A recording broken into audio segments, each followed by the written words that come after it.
mantan dukun santet jadi penginjil api.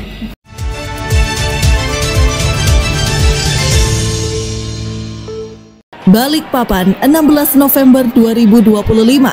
Sebuah pertemuan yang penuh kehangatan dan makna terjadi di Geraha YHS Balikpapan ketika Daud Tony, mantan dukun yang kini mengabdikan dirinya sebagai penginjil, bertemu kembali dengan sahabat lamanya Pastor Andi Simon. Keduanya bernostalgia mengingat kisah masa muda di Balikpapan pada tahun 2000-an sebelum perjalanan hidup mereka membawa mereka berpisah untuk sementara waktu.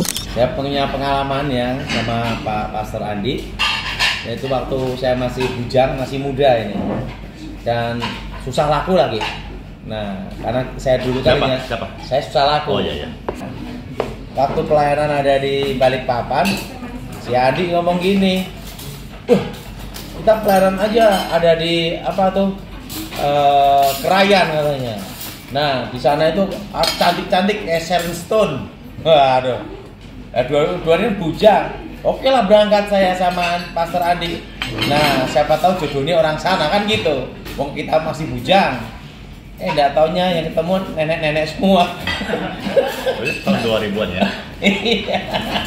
Nah, itu pengalaman saya. Awal-awal pelayanan. Soal kita, dia baru mulai melayani. Iya. Ya. Beliau jadi penginjil api, mantan dukun santet jadi penginjil api. Berarti kira-kira sama Pastor Andi ini udah ketemu 20 tahun ya? Iya, 20 tahun. Pastor Andi lebih maju ya, lebih maju dari saya gitu loh, lebih hebat.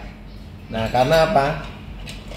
Pastor Andi kan saya tahun 2000, tahun 2004 kan saya menghilang karena tugas negara ya, itu mengawal presiden, perintah dari ibu negara kan, itu sampai 10 tahun.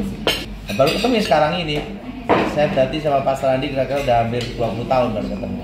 Daud Tony tak henti-hentinya mengagumi konsistensi dan kualitas pelayanan rohani Pastor Andi yang tetap menginspirasi banyak jemaat hingga kini. Pada kesempatan ini, Daud Tony juga turut melayani dan mendoakan para hadirin, menebarkan berkat dan semangat iman yang menggugah hati.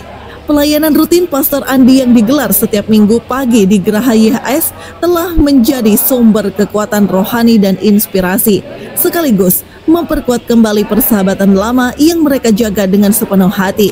Bagus pelayanannya ya, yang jelas dia lebih berhasil dari saya, karena sampai sekarang kan saya tidak ada pengikut dan jemaat, karena saya kan ditugaskan tuh jadi penginjil aja, dan saya bukan pendeta juga bukan pastor gereja ya. Jadi saya bebas saja statusnya sebagai jemaat. Karena kan walaupun bagaimanapun kan saya pernah dapat tugas khusus dan perintah khusus bahwa saya tidak boleh bergabung di organisasi apapun gitu loh. Termasuk partai maupun gereja maupun ormas. Jadi sampai sekarang saya free. Pokoknya Pak Tadi itu bagus lah pelayanannya. Yang jelas dia lebih terkenal dari saya itu. Dan lebih hebat lah. Karena apa? Itu ya fakta lah, kenyataan ya. Tapi yang penting itu hidup itu adalah dinikmati aja. Ada satu pelajaran yang saya dapat ya, ada pelajaran ya, orang yang kaya benar, orang yang hebat benar, dia tidak pernah menunjukkan siapa dia. Semakin orang kaya, semakin hebat, semakin sederhana. Tapi kalau orang itu semakin miskin atau tanggung, berusaha nunjukin kaya. Kalau Pak Andi tak berarti masih biasa-biasa aja. Dia tambah terkenal, tambah hebat, tapi masih sederhana. Jangan-jangan uangnya banyak juga. Kalau perhatiin sih, pendapat saya tinggal Pak Andi mengembangkan untuk tugasnya ke Kalimantan ya. Jadi fokus untuk mengembangkan Kalimantan Timur, Barat, seluruh Kalimantan lah. Terutama untuk tentang kesembuhan, tentang itu ya. Tapi Pak Andi cocoknya untuk Kalimantan lah. Itulah pesan saya ya. Saya berharap dia tetap rendah hati, sederhana seperti dulu ya.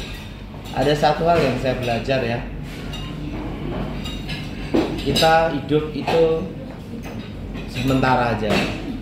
Harus dipergunakan sebaik-baiknya apa yang Tuhan berikan.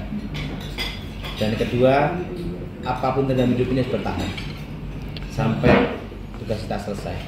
Suasana penuh doa, pujian, dan kebersamaan menandai babak baru perjalanan pelayanan keduanya. yang meski sempat terpisah oleh waktu dan kesibukan, kini bersatu dalam kasih dan dedikasi pada Tuhan. Tak hanya dari Balikpapan, pelayanan ini juga menarik perhatian pengunjung dari luar kota. Salah satunya adalah Sinta dan kedua orang tuanya dari Tangerang, yang datang jauh-jauh untuk merasakan langsung berkat pelayanan Pastor Andi setelah menyaksikan melalui siaran YouTube. Mereka berharap pengalaman iman ini membawa kesembuhan dan harapan bagi orang tua mereka yang sedang sakit. Ya, kami dari Jakarta, dari Tangerang sih tepatnya, biasa mengikuti live doa dari Pastor Andi Simon. Kami percaya jamaah Tuhan lewat Pastor Andi Simon memberkati dan memulihkan sakit papa dan mama juga takut. Dari Geraha YHS Balikpapan, Nusa Utara TV mengabarkan.